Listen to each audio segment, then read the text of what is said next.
Libra, welcome to the end of October, and happy birthday to those of you who are, late in the sign of Libra.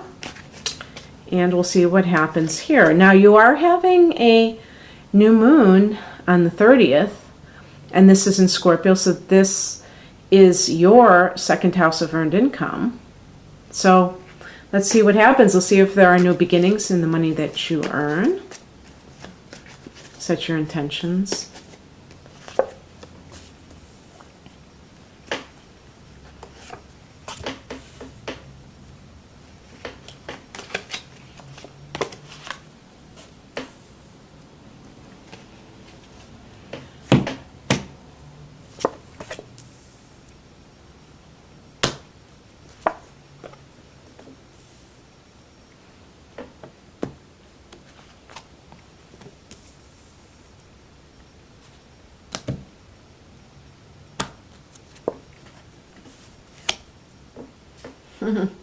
It's funny because this is a general reading, and sometimes, the love stuff kind of creeps in because it can be for anything, and I really get a very strong relationship theme here, but it doesn't necessarily have to be. Okay, but this is the overall kind of flavor. Which is a card of disappointment and grief, loss. But because it's cups, you're looking at it on the emotional level. So you think of deep relationships, not just kind of casual things. So you think about romantic relationships, don't you? When you think of this kind of level. Of course, it doesn't have to be. If you have a close friend and you have a rift, it's going to kind of generate the same types of feelings, I guess. But trying to think about, oh yes, so you guys, and as I am recording this, it's before the actual full moon, are having this super moon, if you're listening before the 16th of October, in the 7th house, right, in Aries. So that could be the ending of relationship for some people, or if not the ending, some kind of discovery. Now, this would be a relationship that is a committed relationship, not just casual dating. So just to let you know the difference.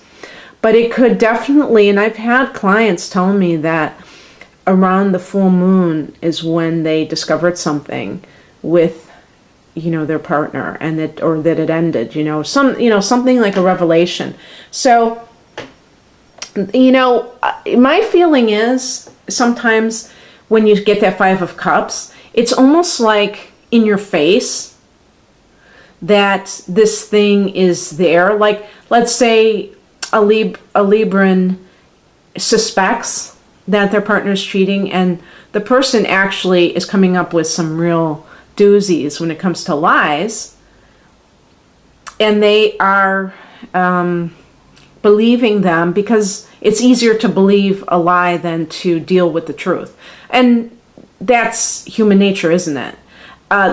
Libra is a sign that doesn't like to make waves. Okay, so you guys are already wired to kind of, not be comfortable expressing anger. And that's true of all the air signs in a lot of ways. Heavy emotions are not really something that air signs are big on. But also, just in terms with Libra, in terms of, not wanting to displease people. So doing things kind of passive aggressively, hinting. Just, you know what I'm talking about. Not being direct, being indirect. And so what happens, I feel a lot of times, is that when you kind of like sublimate these things, and then it's like in your face and you can't really avoid it. It's like the 5 of Cups to me is more of an admission that all along you knew, that this was going on. And it's kind of like, to me, like the Ten of Swords in a lot of ways. It's kind of like hitting bottom emotionally. Now, a lot of times people will point out, tarot readers, that there are two cups that are upright and that the person has their backs turned on the good that is in their life. And I would say that that is true in terms of not necessarily within that particular relationship, but other relationships. So it could be sometimes that the people are too addicted to a relationship that they have been neglecting other relationships that are nourishing, like friendships or family members who, would be happy to spend time with you, but you're chasing after this person who is probably in some cases not even giving you that sense of acceptance. Sometimes people use excessive criticism or other, maybe even like coldness, emotional coldness within a relationship as a hook to get the other person attached to getting their love or getting their approval, because Libra tends to crave approval. And so that becomes kind of a hook to get you to constantly want to gain, that person's approval. And usually if you trace it back, there was a parent. And, for instance, in a heterosexual person's, childhood, it could be the opposite sex parent who never gave them the approval and they're seeking it through a partner. And, that's just one theory that I have. But we're looking at the past and we see the Four of Swords. Now, just, what the card represents in and of itself, it's a card of kind of recuperating from a sense of having been, recuperating, which implies that you were in a period where you've had to kind of recharge because you were drained. Okay, I really like the Four of Swords because I like that idea of kind of retreat and going, it's funny, and then you get this coming in too, is the High Priestess. Now this could also be that full moon energy of kind of going behind what is hidden and being illuminated. So both of these cards can be about that kind of internal process that's going on. But as I say, the centerpiece is the idea. So maybe it's like a situation where you did leave that that relationship, and now you're recovering from it, but you're in that state where you're kind of grieving that loss of the relationship. And remember, this is for the second half of the month, so this would be after that full moon.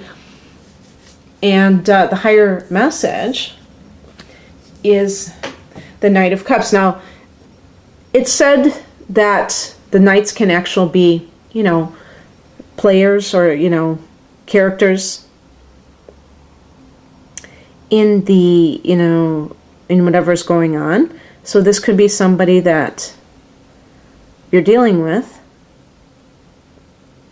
But this is like, because it's a higher message, I think it's maybe more of an archetype. The King of Cups is somebody who is very emotionally available.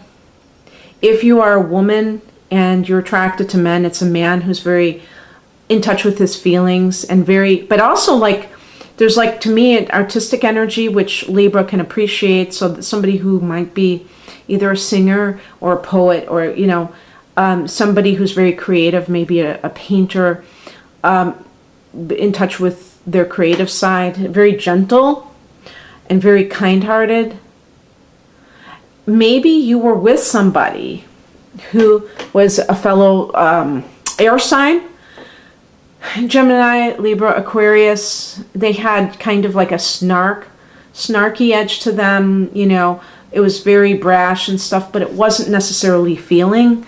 And this person, maybe there is a person in your life that embodies these qualities, and maybe you have, overlooked this person for whatever reason. I just did another reading, and sometimes people overlook the stable people for the more dangerous, the more edgy, because it provides a contrast to you, and you think that that's what you need, and that person creates a lot of pain, or can create a lot of pain. But this could just be something that you can use as a yardstick of what kind of person is right for your particular makeup as a Libra. It might not be the same as your opposite sign, Aries, would be good with. But for you, you really value people who are polite, who are kind, who are thoughtful. That's something that you take great stock in being yourself. So you appreciate it in other people. Whereas an Aries person might enjoy somebody who's a bit snarky, a bit rebellious, and just says it like it is, blunt, rather than a Libran is very people are always telling me what words I'm looking for. Diplomatic. Libra is very diplomatic, and so you value people who are also diplomatic, and you'd probably have a field day with me because I'm pretty blunt, and I'm a Sagittarius.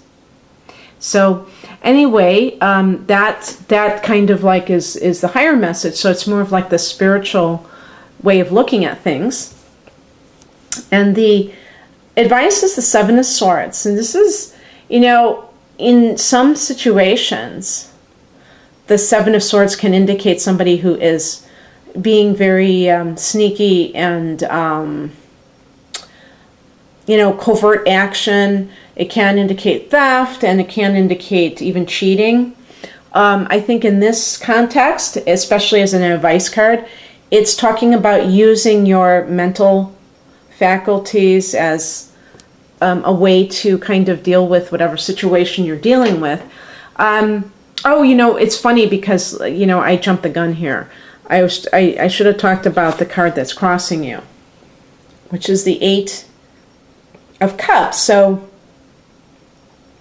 this card indicates that some of you are in a relationship and you're having a hard time moving away from it. And maybe there's an emotional connection. Maybe the person who broke your heart was a water sign who caused this problem. So that would be a Cancer, Scorpio, or Pisces. I often think of this person, well, maybe the Page of Cups is more of a Pisces, but, somebody like that. Maybe a mature version of a Pisces. A together Pisces person. But you might be having a challenge from somebody who's a water sign too. Maybe this is the qualities that you're attracted to, but they are showing the opposite. So the opposite water sign qualities that are not, what you want to deal with are people who are manipulative and they know how to get in your head. Well, I guess you would say your heart, right? Because that's more of emotional. They're not necessarily playing mind games. They're playing emotional games. Maybe they are kind of hot and cold emotionally, and you don't know, they come on very strong and then they kind of like pull back. They could be very moody, and they could be creating a lot of kind of uncertain, unease within you, where you don't like how they can go from one emotion to another, bipolar or some other sort of very up and down or erratic mood swings. They could be very possessive, jealous. I'm thinking specifically of Scorpio, when I talk about that. Cancer, it would be more like just being very clingy and, not, suffocating in that sense. But with Scorpio, just it could be very intensely suspicious of you, accusatory, not wanting you to talk to other people, really the extreme in that sense, controlling. So guilting you, that's a big one water signs can do. So, but you may have a hard time getting free from this for some reason. So the advice, that totally goes, because it's so funny, because even with me, when I'm doing these out of order, I'm thinking to myself, okay, well, what does this person, I'm telling a story here. So what does this person, why are they slinking off, or why do they need to use their wits? Why do they have to have their wits about them? You have to have your wits about you, especially if you're dealing with a Scorpio, because they are very intense individuals. And if you're dealing with the shadow side of a Scorpio person, which it would be if they are, this is a number 8, and 8 with cups. Scorpio rules the 8th house, so it might very well be a Scorpio individual. You have to be careful with people who are obsessive,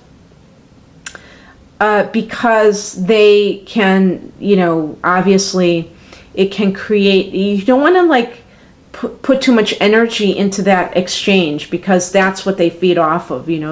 These people ultimately who are like this, and no, don't get the impression that I'm downing Scorpios at all. I'm talking about every sign has a shadow aspect, but that we're talking about cups people, and I see the number 8, so I'm thinking specifically of Scorpios, because this is where you would really need to outsmart the shadow, the lower expression of a Scorpio, because obsession or extreme control over another person happens when people do not feel personally powerful. So they're trying to use another person to feel powerful. That's a form of being an energy vampire, and they feed into your negative reactions to their behavior. So if you become fearful, if you become angry, they love to generate negative emotions in other people. They feed off of negativity. So you have to be very cunning and also detached, which the swords represents. And this is your natural state, but everybody has their limits. And even an air sign person can lose it if they're faced with somebody who's really trying to control them and suck their life force. So you have to find a way to disengage from them without them knowing that you're doing so. It's like breaking up with someone without letting them know that you've broken up with them. And, there are different techniques, I'm sure, out there that you can, including just starting to wean off of calling them, contacting them, being less available, but not totally, not just like cutting it off, because people like that can freak them out, and then they're like, then that really gets their suspicions going. So just like, and this could be even in a friendship. It's like those obsessive friends. You might just want to just, gradually start limiting your phone calls, limiting the time that you talk to them, and things of that nature, but keeping it very cool, especially if you know that there's no possibility of reasoning with them. And the outcome is a magician, which is great. I love this as the outcome, because this is about you manifesting. This is the number 8 again. You see that 8, the infinity symbol.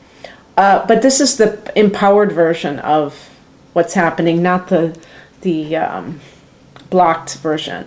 So this is about you, manifesting what you want to manifest. Maybe you were being a little bit unconscious in a relationship and allowing someone to kind of gradually get a hold of you, and that's what happens sometimes, is people just, they find themselves being controlled and they never see it coming because it's all very subtle, but they kept allowing things to happen. And the magician is about being a conscious co-creator, knowing exactly that the thoughts and the words and the actions that you take really create and attract to you certain things.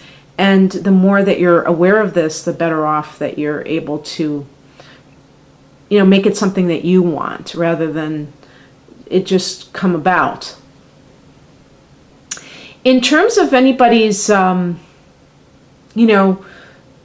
a business sense, all these cards, as I say, it did seem to be overwhelmingly related to